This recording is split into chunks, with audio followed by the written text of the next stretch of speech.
Welcome back in. I'm guessing that this is episode 4 of the Sports Buzz podcast. Dave Baker here, production of WKYT. Just honored and pleased to be joined by the newest member of the WKYT sports department, young Alex Walker. Alex, welcome in. This is your initial appearance on the podcast, right? Yes, it is, and my first taste of Lexington in March, which is a different animal. I love it. And for people that have seen you on the air but may not know you, before we get going, tell us a little bit about yourself and your background. Sure. Grew up in Pennsylvania my whole life. Went to Penn State, covered Nittany Lions sports for 4 years. After graduation, moved to Iowa for 2 years, moved to North Carolina for 2 years, and now I'm in Kentucky. So I've kind of bounced around a little bit and covered all kinds of different things. I'm excited to cover UK now. Okay, so what is the thing that surprised you the most since you've been here in Lexington? I knew how intense UK fans were, but I didn't quite realize how intense they were until I moved here. I mean, if you even think about getting a fact wrong or a player wrong, they'll let you know, which I like, because you can tell they're passionate about it. So it's been fun to be in the thick of basketball country. I've really enjoyed that. Okay, so we are here today to talk a little bit about what's going on with the NCAA tournament and what is happening there in the first weekend. We were last together on Sunday night for the Selection Sunday show. So first of all, your thoughts on the fabulous Selection Sunday show. It was cool. Yeah, it was very neat, especially to be with you and Brian Milam and Lee K. Howard. We all have very different opinions, I think, about who's going to advance, too. And this is one of the first brackets in a while where I've kind of I don't really know what's going to happen. A lot of times you can see a couple dominant teams, but this year it's pretty wide open, which is going to make for a fun March. Okay, overall, from the standpoint of the brackets and everything, do you think it was a fair what kind of job would you say that the committee did? Just in general? Yes, in general. First of all, I think the fact that they had it expedited was wonderful. Last year they had the alphabetical. It's nice to have the brackets released as quickly as they did. I thought they did a good job, and they explained certain things well, I think. A lot of people were wondering about the Michigan State win and how that impacted Kentucky in their selection chair. Explained it. Michigan State beat Michigan, and they jumped Kentucky because of it. At least they take these questions head on instead of just trying to skirt around the issue. Right. And I think now that's happened that's happened in the past, that they have taken the attitude that you just can't fool people anymore. People are going to ask questions. People are smart. Sports fans are educated, and they're gonna want to know why certain decisions were made. The more transparency, the better, and that way you have kind of more trust in the decision makers that make these choices in March. Okay, specifically Kentucky and their draw in the Midwest. If you're John Calipari, you got to be pleased. There's a lot of challenging draws included with Kentucky, but I think the Cats should be pretty pleased. And, they'll blow past Abilene Christian. In the second round, they have the chance to exact some revenge against Seton Hall, or if Wofford wins, they'll get to play one of the most underrated teams in the country. This Wofford Terrier team's got a guy named Fletcher McGee that's sensational. They almost beat North Carolina in the season opener, almost won at Mississippi State. They're battle-tested. They're a veteran group, and they'll certainly challenge UK if they get the chance. But outside of that, would love to see the UNC rematch in Kansas City if it gets to that point. Iowa State, though, very hot. Houston's got Kelvin Sampson. So there's certainly some teams there that'll challenge UK. It's not going to be an easy path, but I think John Calipari has to like the path he has. Alex Walker is here with us on the Sports Buzz podcast as we get you set for a great weekend of basketball. Remember, WKYT is the home for March Madness, the official home of the Cats, and the home for the Final Four and the national championship game. So I would have agreed with everything that you said about Kentucky when we talked about it on Sunday night. But on Sunday night, we didn't know about this hiccup with P.J. Washington. We understand from Cal today that he suffered a sprained foot against Tennessee. Unless you heard something I didn't, I still don't think we know which foot it was. We don't know which foot, and we don't know when in the game it happened, because there wasn't.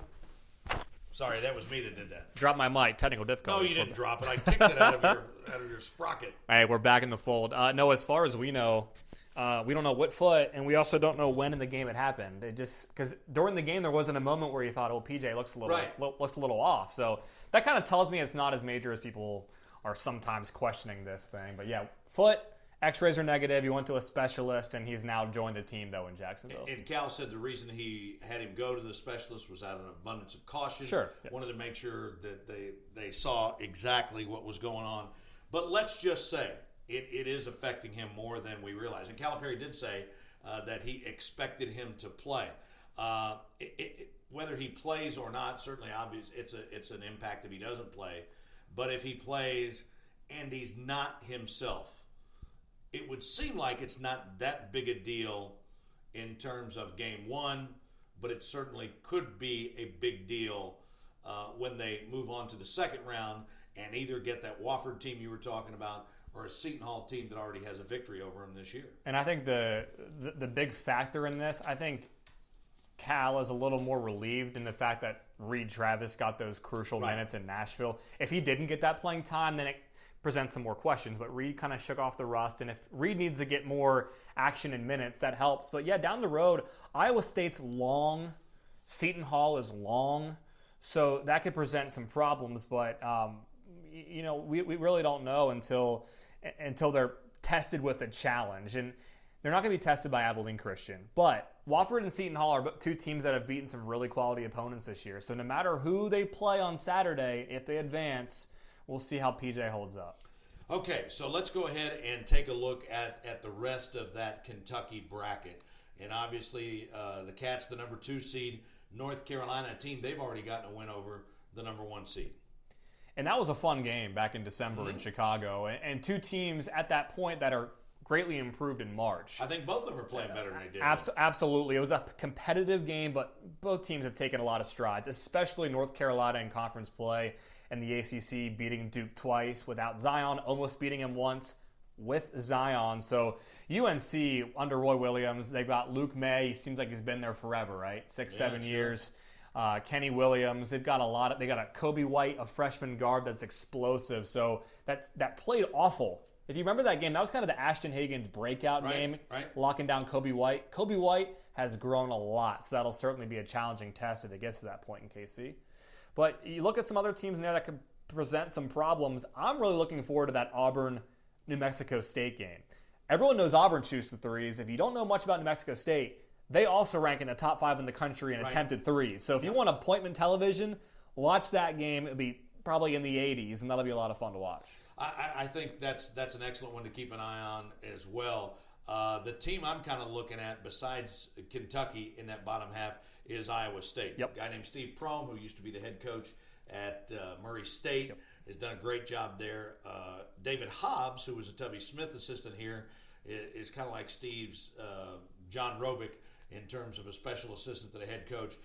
But they can get it up and down the court, and they can create enough offense to cause a problem. And I moved to North Carolina from Sioux City, Iowa. And so I got to cover Steve Prohm a little bit while I was there, and they love him out there. He does a great job. And this is an Iowa State team that entering the Big 12 tournament, they were in shambles. They had a losing streak out of nowhere, but then they kind of recollected themselves, made that run in Kansas City, and got it done. And I think that familiarity with Kansas City, if they get to that point, that certainly helps. Sure. And Iowa State fans, man, and they will when it's in Kansas City, they are there. If you've seen some pictures of the pep rallies in Kansas City from the Big 12 tournament, they travel well. So that could be a really challenging test if Steve Prohm and those guys get there. I agree. That's a great point. All right, let's go up top above Kentucky in the Midwest and go to the South region. Virginia, the 1. Tennessee is the 2. Purdue is the 3. Kansas State is the 4. Virginia's redemption tour, right? I mean, after that shocker last year to UMBC. That's what they're hoping, right? The Gardner-Webb running Bulldogs, I believe what they're called, out of North Carolina, not as talented as UMBC was. They'll win that game. But you look at Virginia, I expect them to go to at least the Elite Eight. Wisconsin, Oregon, Ole Miss, some good teams, some good coaches, but I don't think they have enough firepower to deal with what Virginia has with DeAndre Hunter and those guys.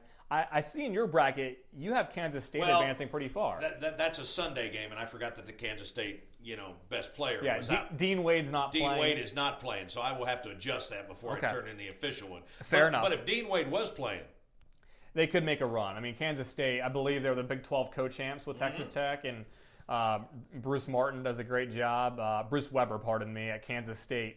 Outside of that, Villanova's the defending champs until they get knocked off. They're not as good as they have been in years past. But they're still scary. They are so well coached. They are. And most people have a tendency to overlook them, even though they're trying to win for what? And don't do that. And they also got the best dressed coach in college basketball. Oh, there you go. So never bet against a coach that dresses well. Purdue, looking across the brackets, for some reason people have ODU as a big upset pick there against Purdue. Purdue as a top 4 seed, I saw a stat, has never lost ever as a top 4 seed. Right.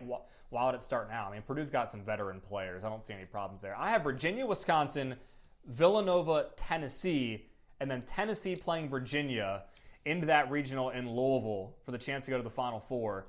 Tennessee's red hot. They have experience. Rick Barnes is one of the best coaches in the country. Virginia also is one of the best coaches in the country. So I would love to see that Virginia slow it down, lock you down defensively versus a Tennessee team that also likes to body you, but has some really impressive offensive players as well. They were red hot until they ran into Auburn twice in the last week of the season. Now Yep. Because of that, I'm telling you, I think as up and down as Tennessee has been late, I think they are going to have their hands full. I think that Cincinnati gets past Iowa, and then I think a Cincinnati-Tennessee game would be just a whale of a basketball game. A Cincinnati-Tennessee game in Columbus. And I don't know how that's going to affect the crowds. Cincinnati will be there, but Tennessee, this is one of the most historic seasons they've ever had. They'll be there. There'll be more people rooting for Tennessee than there will be Cincinnati because Cincinnati and Ohio State have got this thing going where they don't play each other, and so there's no love there. No love lost in Columbus. Right. And if you saw, I'm blanking on Mick Cronin's comments about playing in Columbus, you could tell he was kind of taking jabs at Ohio State. Oh, no, that's the reason he was doing it. Without saying their name, but that was pretty funny. I mean, I don't want to go this far, but if Cincinnati was playing in Columbus against Russia, yeah, the home crowd might very well in Columbus go for Russia.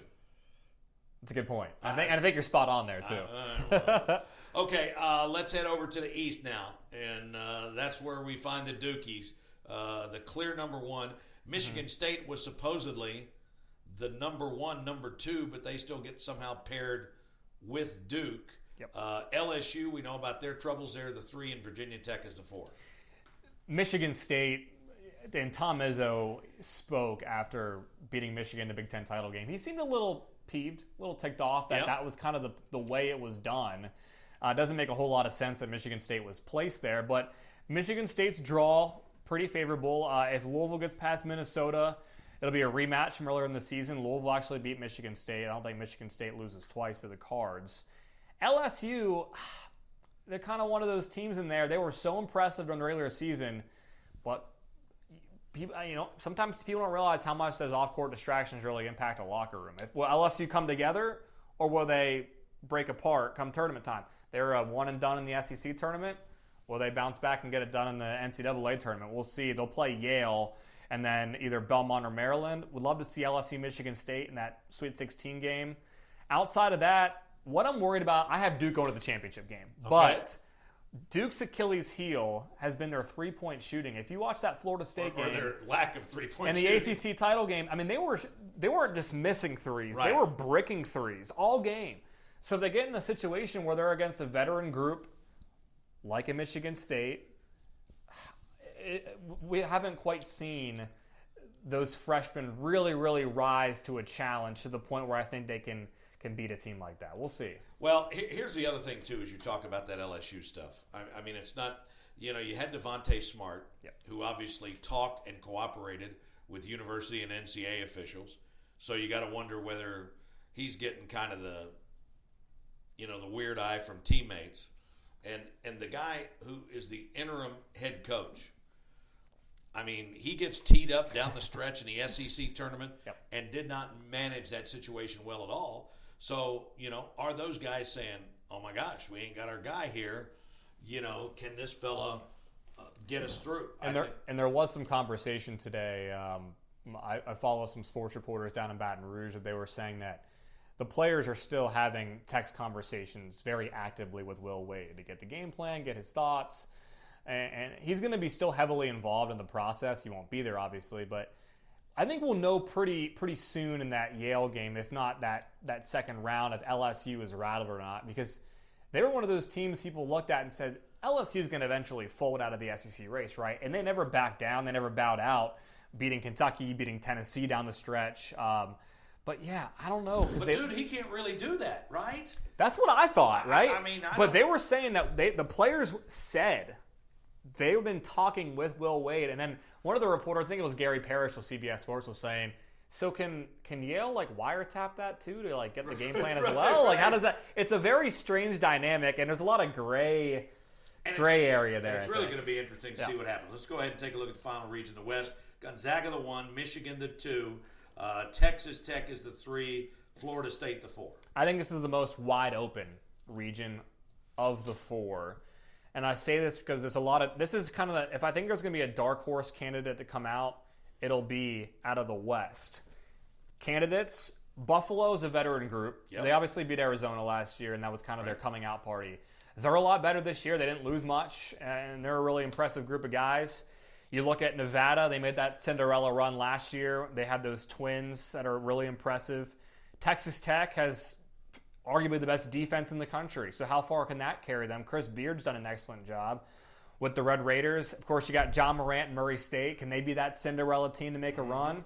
I actually have Florida State coming out of the top there. They looked really good in the ACC tournament. All year they've looked good. Leonard Hamilton's one of the best coaches in the country. John Beilein always seems to have Michigan rolling come March. So I have Michigan actually playing Florida State in the Elite Eight. Michigan coming out of there. I'm not sold on Gonzaga yet. No, and Leonard Hamilton has some of the best genes in a tournament. Yes, he does. Leonard is 70 years old, and he looks like he's 45. He really does. He really does. We rode on Bruce Perat, general from here in town who runs P-Rats, owns it. He was an Oklahoma State grad, so we went out on a private plane with him when Leonard was introduced as coach at Oklahoma State in the early 80s, and he still looks the same. All right, real quickly, and I know you got to go, and we need to move along as well. So give me your Final Four. My Final Four, I have Duke out of the East, Michigan out of the West, North Carolina out of the Midwest, and Tennessee out of the South. And I actually have Tennessee playing Duke. I know people around here won't like this. Duke and Tennessee for the title game. Tennessee winning it all. Well, again, this was before Sunday, and I don't know what's going on with PJ, but I got Duke, Gonzaga. I got Kentucky, and now that I'll have to change my Kansas State pick, golly, I'm telling you, I might go Villanova. Tennessee's had a great year, but you look at Kentucky's losses. Every time they lost, it was a last possession game, except for Duke. Tennessee's just, especially the last week or so, you got to wonder whether Auburn has given other teams the template on how to play them. But it'll be interesting to see how it goes. This is the best time of the year. I can't wait.